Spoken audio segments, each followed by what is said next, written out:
Bonjour, nous allons maintenant faire la figure 7.40, celle qui se retrouve à la page 225 de votre livre de dessin technique ou que vous pouvez retrouver dans vos notes de cours. Alors, allons voir de quoi ça a l'air dans nos notes de cours. C'est cette figure qui est à droite, donc c'est indiqué à la page 225 du livre, c'est la figure 740. On peut la réaliser de deux façons différentes. La plus facile, c'est par extrusion, comme on le fait pour la figure qui est à gauche. Mais pour apprendre les volumes de révolution, on va la dessiner par volume de révolution aujourd'hui. Alors, si on accède à notre site web, on obtient ceci et vous pouvez, si vous le préférez, consulter le tutoriel. Ben, allez sélectionner le lien qui est ici. Je vais le sélectionner. Et puis, visualiser les figures suivantes. Alors, vous avez toutes les étapes pour le réaliser. Je vais le faire à peu près de la même façon qui est représenté dans mon vidéo. Alors, allons-y maintenant. On va quitter le site Internet, puis on va consulter SolidWorks. Et puis, pour nous aider à visualiser, eh bien, on va rajouter l'image, ce que vous ne pouvez pas faire, là. Je peux faire ça par la magie du vidéo. Alors, commençons immédiatement. Donc, on va choisir des unités en pouces, parce que quand je regarde les unités, on voit 0,75 par exemple. Il s'agit donc de pouces. Alors, j'ai ouvert mon fichier. Je vais cacher les plans que je n'ai pas de besoin. Et cette fois, je vais commencer par la vue de face. Donc, la première chose pour un volume de révolution, c'est de se dessiner un axe. Et pour ça, vous voyez, il est indiqué à gauche pour la construction. Alors, cliquez dessus et puis dessinez une ligne verticale. La longueur n'a pas d'importance. À partir de là, je vais commencer à dessiner quelque chose qui ressemble à ma forme. À la gauche ou à la droite, ça non plus, ça n'a pas d'importance. Alors, dans ce cas-là, c'est la forme d'un L, c'est assez facile. Et puis, notez bien quand on va ajouter les dimensions. Je vais ajouter la première dimension, la 5.5. Observez bien, je clique sur le rebord, je clique au centre, et puis je prends ma cote et je la déménage de l'autre côté. Comme ça, on obtient le diamètre. Et puis, on peut indiquer maintenant 5.5. Voilà, la dimension est faite. Et si vous êtes du genre comme moi à importer vos cotes, vous pouvez tout de suite indiquer à côté du 5.5 qu'il s'agit d'un diamètre. Alors, c'est fait. On va mettre d'autres mesures. Excusez, ça c'est pas bon. Allons-y, on recommence. 0,75. 2,12, la hauteur totale.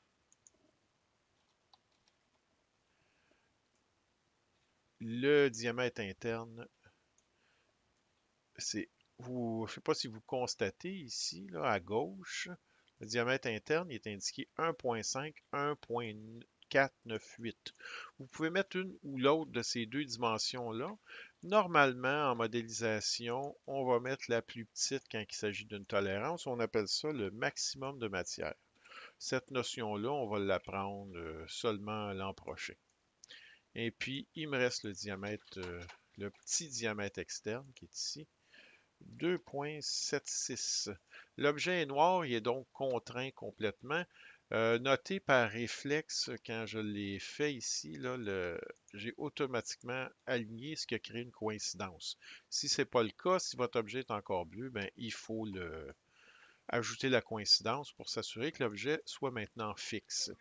Et maintenant, on va faire le volume de révolution. Alors, on va dans Fonction ici, vous voyez, et l'icône, c'est celle-ci.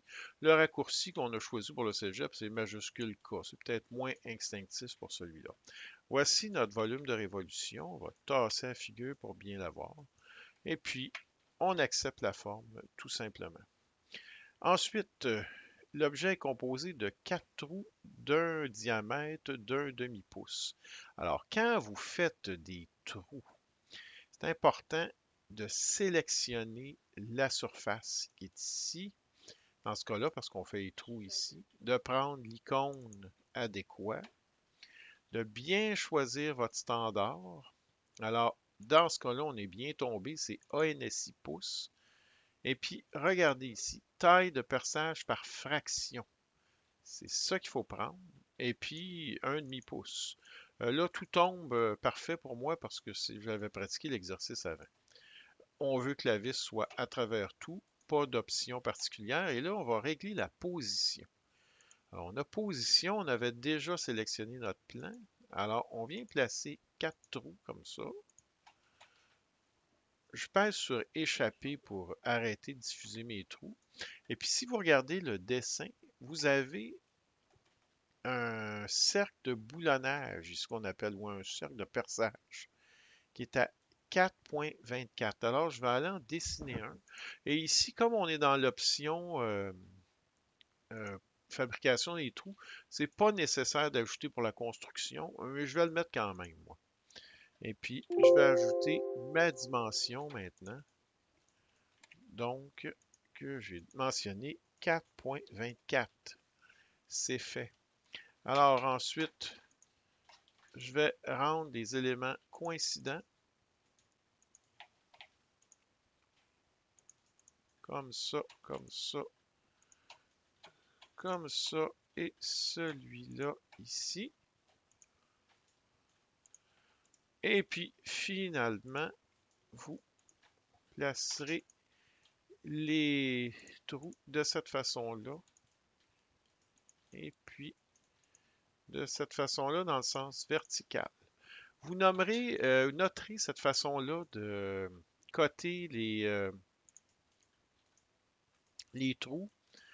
C'est la façon qui est utilisée habituellement quand on a des pièces rondes comme ça. On dessine un cercle, on les situe à l'intérieur du cercle. Alors notre pièce est pratiquement terminée.